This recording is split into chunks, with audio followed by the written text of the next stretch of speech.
ഇറാനിൽ നിന്നും അതിഭീകരമായ മറ്റൊരു മനുഷ്യാവകാശ ലംഘനത്തിന്റെ വാർത്ത വന്നിരിക്കുന്നു. ഇത്തവണയും ഹിജാബ് ധരിക്കാൻ വിസമ്മതിച്ച ടെഹ്റാൻ യുവതിയുടെ പുറം അടിച്ചു പൊട്ടിച്ചിരിക്കുകയാണ് ഇറാനിലെ മതപോലീസ്.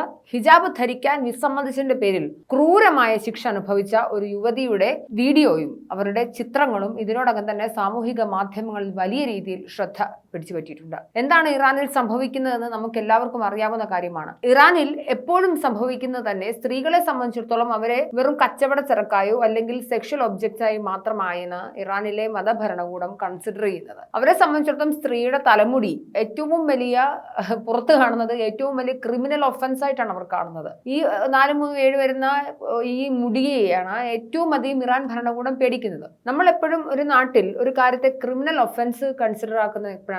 കൊലപാതകം, ആൾക്കൂട്ട ആക്രമണങ്ങൾ, അല്ലെങ്കിൽ റോബറി, കൊള്ള, ഇങ്ങനെയുള്ള കാര്യങ്ങളൊക്കെ തന്നെ നമുക്ക് ഭയം അല്ലെങ്കിൽ അത് നാട്ടിൽ നടന്നു കഴിഞ്ഞാൽ ആ നാടിന്റെ ക്രമസമാധാനത്തെ ബാധിക്കും അല്ലെങ്കിൽ ജീവന ഭീഷണിയാണെന്നുള്ള ഘട്ടങ്ങളിലാണ് ക്രിമിനൽ നിയമങ്ങൾ അതിന്റെ മേൽ ഉണ്ടാവുന്നത് തടയാൻ വേണ്ടി. പക്ഷേ ഇറാനിലെ മതഭരണകൂടത്തിന് ഏറ്റവും പേടി സ്ത്രീകളുടെ തലമുടിയാണ്.